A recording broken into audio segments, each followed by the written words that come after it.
The following is a text exchange which occurred between brothers on November 1st, 2021. 12:37 p.m. I saw a random post on the internet saying that if all the ants in the world worked together, they could lift the Empire State Building. I've been attempting to fact-check that statement without success. I see various sources claiming that ants can lift anywhere between 20 times their body weight to 5,000 times their body weight. That seems to be a bit of a discrepancy. I see that it would take about 3,000 ants to lift a pound. The Empire State Building weighs 365,000 tons, or about 730 million pounds. That means it would take 2.19 trillion ants. 1 million billion ants live on Earth. The number 1 million billion may sound made up or incalculable, but you'll reach it trying to count all the ants on the planet. We share the Earth with an estimated 1 quadrillion ants spread out over more than 12,000 ant species. Apparently, we're good. Yeah, they could, in theory, lift many Empire State Buildings. I think we should arrange this as a television event, like the movie about the Flying Squids. The calculator on my phone seems unable to sort out exactly how many Empire State Buildings that 1 quadrillion ants could lift. According to my computer calculator, that would be 1.37 million Empire State Buildings. Holy hell, that means the original comment was a gross understatement. At some point, numbers just become pure fantasy. Truth. But I guess if you're talking about ants lifting the Empire State Building, you're kind of starting out in the world of fantasy anyway. Straight from the heartland, this is Things I Text My Brother.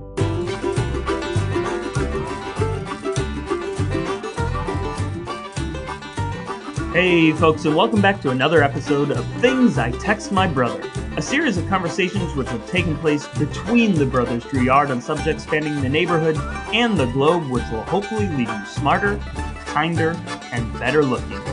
Today we're going to jump off from that dramatic reading that you just heard and discuss the topics therein. Maybe we'll talk about ants. Maybe we'll talk about the Empire State Building. Maybe we'll talk about numbers with lots of zeros. Maybe we'll talk about Flying Squids or the Derek Zoolander Center for Kids Who Can't Read Good. But we haven't plotted an exact course because we want you to join us on that journey. I'm Jeff. This is Brad. Let's talk about our texts. But before we jump back into that text exchange that you just heard, we need to take a look back because it's always important to make time to cleanse ourselves of our past sins and to continue our boundless quest for self-improvement through worthless information. Thus, it's time for ablutions and edification. Or maybe it's time for adification. What do you have for us, Brother Brad? Today I get to enlighten you about fruitcake in Antarctica. I remember talking about both of those things. Indeed. We have known that fruitcake can last a long time, and is often described as being thick and brick-like. What a great description of something that people want to eat. According to an article I read by Merritt Kennedy on NPR's website, researchers in Cape Adair in 2017 found a variety of items of interest at the Borchgrevink huts, the first 2 permanent man-made structures in Antarctica. One of the items they found was a Huntley and Palmer's fruitcake wrapped in paper and housed in a tin-plated iron alloy tin. It's best to just leave it in there because nobody wants to eat it. Yeah, well, the tin is deteriorating, but the cake, they said, is really well preserved because of the dry, cold air there. It smells a little bit like rancid butter, but otherwise, they feel like the cake would be edible, according to Lizzie Meek of the preservation team that found it. Interesting. The fruitcake was from the 1911 Robert Falcon Scott expedition, Terra Nova. Oh my gosh. Which is the one where he died after falling behind Roald Amundsen to reach the pole by a month. But ironically, Robert Falcon Scott died of starvation because he miscalculated how many calories they needed on their journey. And fruitcakes are full of calories. They didn't take it with them. It could have helped them. They're still a popular item to bring on cold weather exploration because they help you with your 5,000 to 6,500 calorie diet you need if you're trekking along in the cold areas. So, my brother, I have to ask you, though, if you had the choice between death or fruitcake, what are you picking? I choose cake. Wow. So I wondered if you could still get a fruitcake from Huntley and Palmer's. They are, in fact, still in business, but it's a much more sparse operation. They were founded in 1822 and became a huge global food industry. They have a fruitcake, but it doesn't appear to be the same recipe as it was before. Do they have a water tower nearby that says fruitcake capital of the world? I don't know if they do or don't, but I did learn that Huntley and Palmer were Quakers, and that many Quakers in England in the 17 and 1800s started food businesses because most trades were closed to them, and Quakers were behind such famous confectionaries as Cadbury. Really? They also, because of their reputation as being honest and fair, became heavily involved in the financial institutions, so they founded Barclays Banks and Lloyd's of London. Do you think that Wilford Brimley had any interest in eating Quaker fruitcakes? I never saw a commercial here, but maybe they had them in England. Excellent. Well, let's move on. Alrighty. We've been surrounded by ants for our entire lives. It's probably time to talk about them. What do you have to say about that brilliant text exchange our listeners heard moments ago? As we discussed in our text exchange, it would take about 2.19 trillion ants to lift the Empire State Building. Jeez. And so I was thinking, how many people would it take? Oh, how many? So the average person can lift 150 pounds. That would mean 4.87 million people to lift the Empire State Building. However, only about 800 people can fit around the outside of the Empire State Building. So you'd have to stick everybody underneath it. Oh. It said in the text exchange that these numbers become pure fantasy at some point, and there you go. If we're going to talk pure fantasy then, I also wondered how many Magnús Ver Magnussons would it take to lift the Empire State Building? How did you know he's the guy? Because I've met you, brother. I looked at strongman statistics today, and he does have a good track record amongst strongmen, but he's by no means the guy. No. But if you were watching strongman in the mid-1990s, he was the guy, Magnús Ver Magnússon. Yep. If you cloned a bunch of Magnús Ver Magnussons in their prime... I would love to do that. Where do I sign up to do that? Yeah, and you tip the building on its side, because they couldn't get underneath of it. Sure. You could accomplish the task with about 882,700 Magnús Ver Magnussons. So that went from 4.87 million to 882,000. So what we need to do is look out. I've seen that there are those conventions for twins or triplets or people who have the same name. Right. If there happens to be a Magnús Ver Magnússon gathering that's already occurring and it has, what did you say? 882,700. 882,000. That's all we need to do is go to that event and ask those Magnús Ver Magnussons, are you interested in lifting the Empire State Building? Interestingly, it would take about the same number of elephants to lift the Empire State Building as it would Magnús Ver Magnussons if they were using their trunks. That's pretty cool. If you cloned strongman Paul Anderson, and he could lift it over his shoulders on his back, the Paul Anderson clones, it would take 116,427 Paul Andersons if you went that route. So that's fewer than Magnús Ver Magnussons because of how they're carrying it. Yes, a different type of weight. But he is the strongest man on record, having lifted on a backlift 6,270 pounds in the 1950s in one backlift. Jeez, that's insane. So, like you said, the numbers are not real at that point either. I think I texted you another time and said that at some point they become ambiguous. They certainly become esoteric, and I'll never be one of the people who does understand them. As I was researching for the show, that was kind of a problem for me because anything to do with ants really became so abstract and so disputed that I couldn't do much with it. In the original text exchange, I had said, between 20 times and 5,000 times your own body weight is how much ants could lift. The 5,000 definitely doesn't seem right from what I could sense from the different sources, but I couldn't really pin it down either. Basically, leafcutter ants were listed, it seemed like a ton of places, at 50 times their own body weight, which that seems much more realistic. So, I don't know, I didn't end up thinking too much about ants. I did look into what some of the other animals might be able to lift, and I got curious about what animal would be, pound for pound, or what terrestrial entity, pound for pound, would be the strongest on Earth. Do you happen to know what that is? The strongest animal, pound for pound, is probably some sort of beetle. Yes! You are absolutely right. I didn't actually know that. That was a guess. Science Daily and many other sources reported a study that happened just over a decade ago it seemed like it took place in London, Queen Mary, the University of London. Basically, it says that following months of grueling tests and trials, scientists now reveal the world's strongest insect to be a species of dung beetle. Let me just read you maybe the first paragraph of this. In an experiment to find out why animals vary so much in strength and endurance, Dr. Rob Nell from Queen Mary University of London and Professor Lee Simmons from the University of Western Australia found that the strongest beetle could pull an astonishing 1,140 times its own body weight. That would be the equivalent of an average-sized person lifting 80 tons, which is essentially, this being London, the same as 6 full double-decker buses. Well, you gotta be able to lift a lot if you want to get a big ball of dung going. Yep, absolutely. Everybody says that, right? Right. Ants, though, speaking of ants. Aunt Carolyn or Joe? Leafcutter ants, as you mentioned them, actually, specifically. Yeah.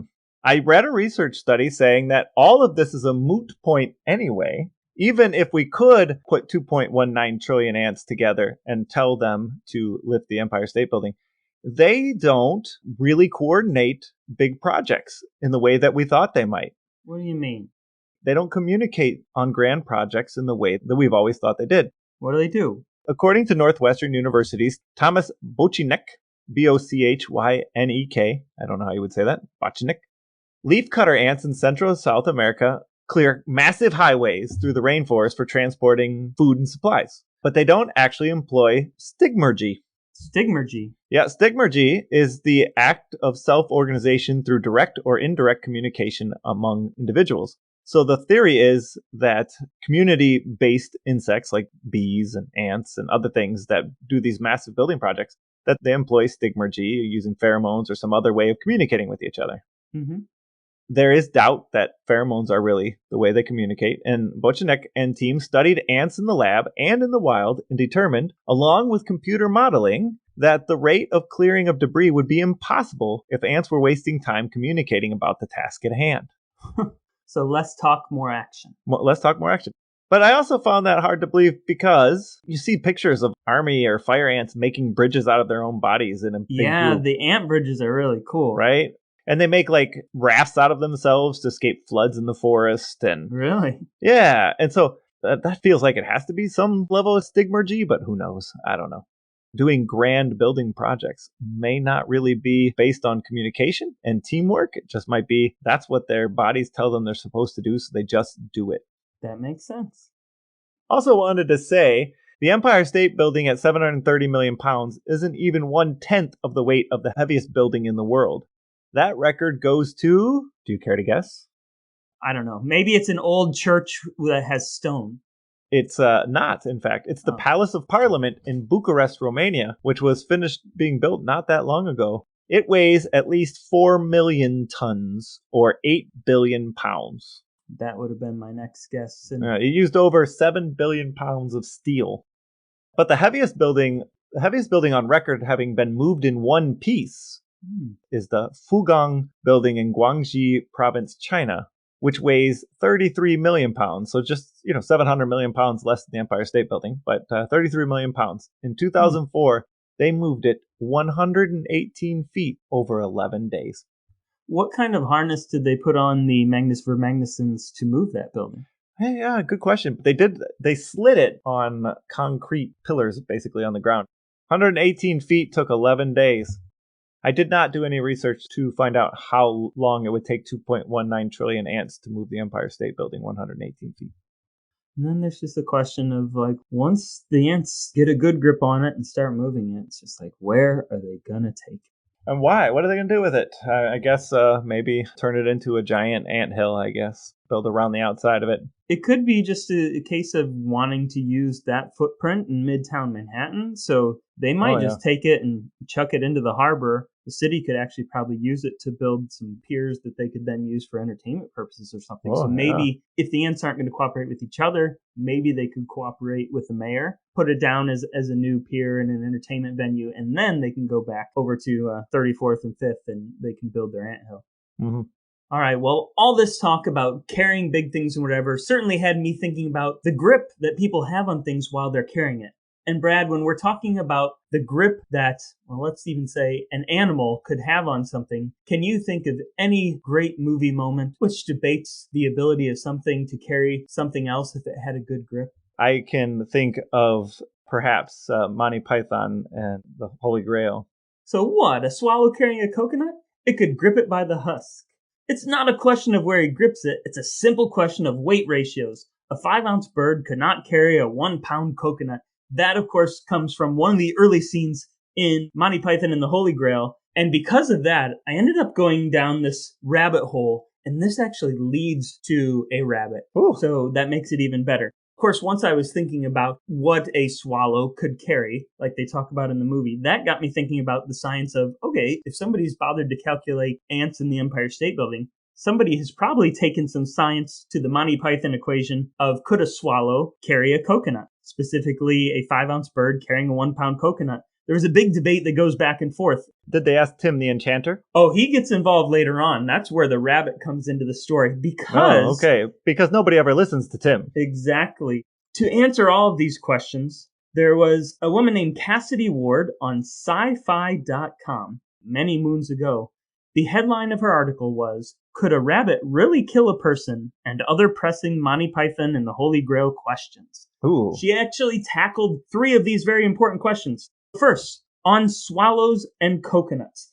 Cassidy took it upon herself to talk to some people and try and break things down. But first, Cassidy says it's suggested that a typical European swallow weighs 5 ounces and must beat its wings 43 times every second to maintain airspeed velocity. But Cassidy says, no, the average European swallow does not weigh 5 ounces. It weighs less than an ounce, which would certainly impact how much it could carry, as she indicates. Yeah. And the European swallow does not need to flap its wings 43 times per second in order to maintain airspeed. As she indicates, it's more like 12 or fewer times per second. So yeah, Arthur's opponent there in the castle seems to have overestimated both. And she goes on to point out another very important fact, which is coconuts don't usually weigh a pound. They usually weigh 1.5 pounds. If we're debating how a European swallow could carry it in the first place, even if it has a little string or something, it's got to lift something that weighs 1.5 pounds. The case that Cassidy lays out is pretty strong, that is not possible for a European swallow or an African swallow, as they ask in the movie. Huh. But do you think, brother, that there are birds which are capable of carrying that much weight? Yeah, a pterodactyl. Pterodactyl. And also, you're headed down the right path because certain groups of birds, like the raptors, eagles, could do that. The larger raptors could. They're known to carry things that weigh from 1 to 2 pounds, or even up to as many as 5 or even 6 pounds for a shorter distance. The moral of the story is, if you do need a bird to carry a coconut, it's not a question of how it grips it. It's just a question of being able to carry that much. An eagle could probably carry your coconut. What about a carrier pigeon? I'm not even going to get into that. The next debate, and I'm going to make this one pretty short, she talks about the science of what would actually happen if you were guarding a bridge in your Black Knight outfit and people came up upon you and eventually ended up cutting off your various arms and legs. Well, yeah. Even though that was declared just a flesh wound. Cassidy wanted to figure out, would that person have died? And the answer during those medieval times that are being depicted, yeah, absolutely, that person would have died. Although she did hypothesize that a certain type of shock could take place immediately upon losing the arms and all the blood. So the Black Knight declaring it's just a flesh wound might be something that could happen factually to a person in that environment just because they would be experiencing that shock. And maybe with that loss of blood, they would declare such insane things. But Cassie also points out that in a modern context, certainly we can lose our limbs and under the right conditions, we could survive. So there is some science to support that if you move it into a different time period. Huh. The last bit of science that Cassidy gets into with regard to Monty Python is the scene where Tim, the enchanter, has to warn the knights that they're about to encounter this horrifying, terrible beast. And what is that beast, Brad? It's a rabbit with big pointy teeth. Or in reality, just a little white bunny rabbit that, they yell at Tim for telling them that this is a big dangerous thing. Ultimately, they don't find out that Tim was right until one of the knights goes out there and immediately gets destroyed by this rabbit. And eventually they all charge and it ends badly for all of them and they run away as they often do. Which means that an approach of just walking up to the rabbit or even fighting with your sword, not good. You would want to use the holy hand grenade of Antioch.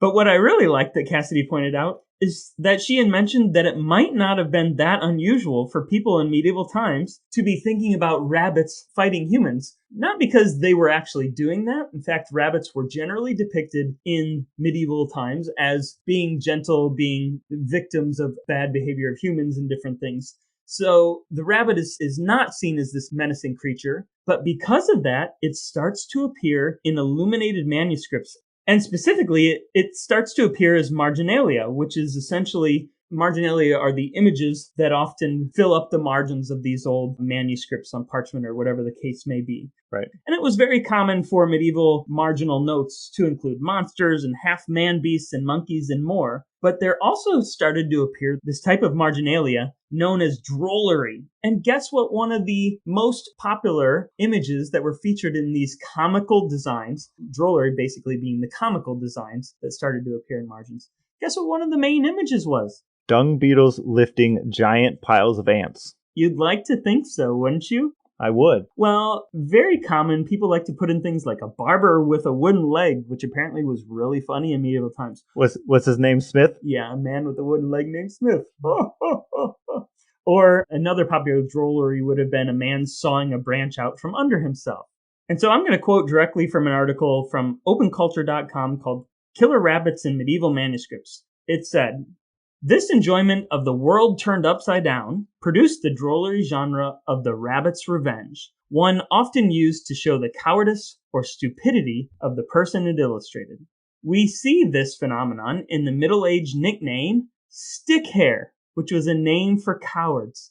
So you never even knew that if somebody came up to you and called you a stick hair, that they were insulting you by basically saying that you were really stupid, like a person who was getting bested by a rabbit during medieval times." That's fair. Has anybody ever called you a stick hair? I've been called a lot of things, but a stick hair doesn't seem to be one of them. Yeah. So this drollery would also feature things like bunnies making attacks. Sometimes they would combine some of the most famous images. Snails were popular, specifically snail combat. So the perfect medieval drollery was a bunny riding on a snail and attacking a human with a stick. Do you find that exciting? I find it fascinating. I like the whole medieval writing and drawing scene. Yeah, and that all brought me to something that I never really had looked into before, which was illuminated manuscripts. And I've seen them before in person. Yeah. And they're never lit up. So I was like, why are these called illuminated manuscripts? But it seems to be essentially another term for illustrated almost in this sense. So the margins being decorated and those fancy letters that are used to start off sections, all of that is how these manuscripts are illuminated. Talking about old manuscripts, I read something recently about the Wicked Bible. Have you ever heard of the Wicked Bible? No, I have not heard of the Wicked Bible. There were a series of Bibles published in the 1600s by Robert Barker and Martin Lucas. Bob Barker? Yeah, Bob Barker. That's right. When did you say this was published? 1631. That man was around for a long time. Yeah. Anyway. They were the royal printers in London, and so they were printing Bibles, as one does in the 1600s, for sure, right? Yeah. And they were listing the 10 commandments, but on one of the commandments, they said instead of "thou shalt not commit adultery," they omitted the "not." And so they printed about 100 Bibles that has one of the 10 commandments as "thou shalt commit adultery." Oh. They didn't do it on purpose. It was a mistake, but they've become known as the Wicked Bible. And there are a few of them in existence. They found one in New Zealand recently in a rare book collector's collection of stuff. He never mentioned anybody had one of these, but he did. So the Wicked Bible. They didn't kill Bob Barker or Marty Lucas, but they did take away their license to print. They were no longer allowed to be printers. Another way you can find a Wicked Bible is to go up to Boston. You get yourself a Wicked Bible. There's one other part of the text exchange that I wanted to speak about, and that's the part where I suggested that I think we should arrange this, meaning the ants lifting the Empire State Building. I think we should arrange this as a television event, like the movie about the Flying Squids. Brad, do you have any idea what movie I'm talking about? I never saw it. I know that you had a fascination at some point in high school or late junior high into high school with Flying Squid. I remember that you had one of your wiffle ball teams was named the Flying Squids. Yep. Guess how many people on the Flying Squids wiffle ball team had seen this movie in question? I'm going to assume one. Nope, I never even saw it. So we decided to name our wiffle ball team after this movie. which looking back, it came out in 1996 in April, so it was the end of my junior year, which we were forming up our Wiffle Ball League to start that summer, and the TV movie special called The Beast. The Beast. Starring some guy from CSI and a woman who played Debbie on an episode of The Sopranos, whoever Debbie is. They starred in this movie that was based on a novel written by the same person who wrote Jaws. Wait, The Flying Squid was based on a book? Written by the same guy that wrote Jaws, and his name was Peter Benchley. So this movie, The Beast, came out. Somehow we got fascinated about it. Our plan to start up a wiffle ball league from our little high school, Woodmore High School, which had, 9,500 people in most of the graduating classes. We managed to field a number of teams. My team, called the Flying Squids. You were in college by the time, but I think you guys had a team, didn't you? Or I didn't have a team. Some of my friends did. I subbed in once or twice. Yeah. Which means you played about as many games as the rest of the league, because in spite of the fact that most of the teams built stadiums by scratching and clawing and find whatever materials we could, it happened to help us that they were building a turnpike interchange right outside our town at the time. So outfield fencing, orange fencing, yeah, became easy for other delinquents in our community, not including me, to acquire as the orange outfield fence, which was stacked in one part to make the orange monster when it was higher than a normal length. But do you remember who the commissioner of this league was, Brad? It was math teacher extraordinaire, Ralph Myers, yeah. Who had absolutely no responsibilities, but the Flying Squids and the West Side Giraffes and all these other teams took to the field, lasted a week or two of games, and then eventually we tore the stadiums down. But the most lasting impact, when you're talking specifically about my experience in this professional wiffle ball league, we did declare it professional wiffle ball league, and I do still have a scar from where I cut my wiffle ball bat open so I could juice it with heavier objects inside. Nice. But yeah, anyway, this lasting legacy for me is that we happened to do a lot of the work for this league in a computer, I think it was a typing class or something that I was in at the end of my junior year. I was in that class with one of the seniors, and we were drawing up logos. And I drew on probably Paint or whatever was on the computers at the time. I drew a logo for the Flying Squids, which I do not recall what that looked like. I'm not a particularly talented artist, but I don't recall how long after it was, but I think it was a couple weeks later, there was a system crash of the school's computer network. And I don't even know how linked up they could have been in 1996, but I guess they probably were just getting started. When the computers crashed, that image that I had drawn in MS Paint of the Flying Squid logo apparently appeared on, I don't know if it was the whole network or a bunch of computers on this network. And I was summoned to the principal's office, or I believe the vice principal's office, to answer for why I had taken down the entire school computer network because the Flying Squid logo popped up. Now, anybody who knows me and my lack of computer savvy knows that that is a ridiculous concept, that I could have hacked anything. I certainly didn't learn how to type in that class. I definitely didn't learn computer programming. That wasn't the goal. You could give me the rest of my natural life, and I would not be able to figure out how to crash a computer network with a Flying Squid logo or by any other means. Did you know that it all went down? I didn't know that. I do want to know if your response to the principal or vice principal was, "Would you like to play a game?" What is that from? War Games. Matthew Broderick. Would you like to play a game? If anybody ever comes up to me and starts talking with that computery voice that you just did, I'm going to say, "Shut up, stick hair." But what if it was Stephen Hawking? I don't have an answer for that. I don't think he was a stick hair. I'm going to be honest with you. No, probably not. Well, there's one man that we haven't heard from yet. He's not a stick hair, and I doubt he could crash a computer network either. But he is our Father Art, and we're going to ask him some questions.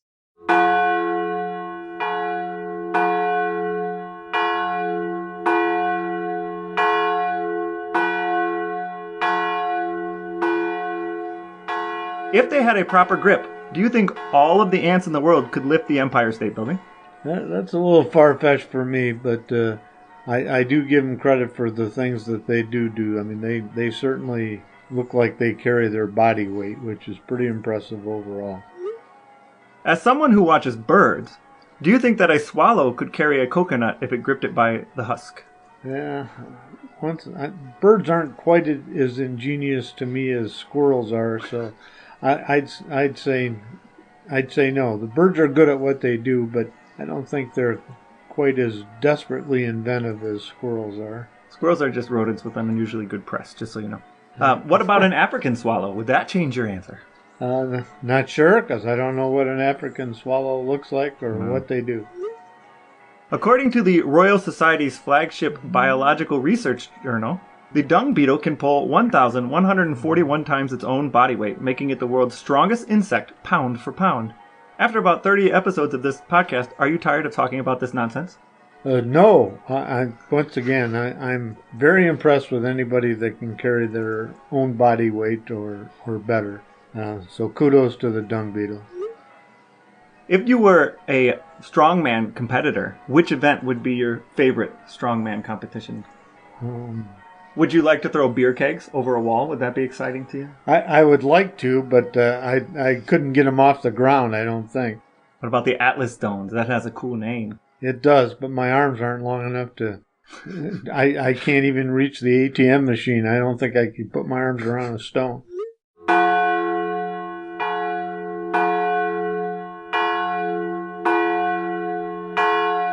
Well, folks, now that we've heard from Father Art, it means that our time together is coming to an end for this episode.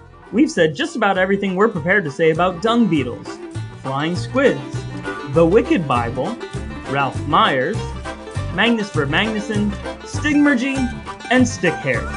But fear not, just as soon as we can dig back into the archives and find another gem of a text exchange, there'll be another episode coming your way.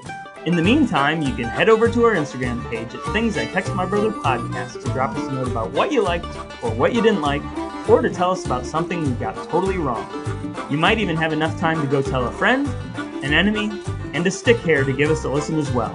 If you manage to do any of that, the fraternity of Drouillards will be forever grateful. But most importantly, thanks for listening, and we'll talk to you next time.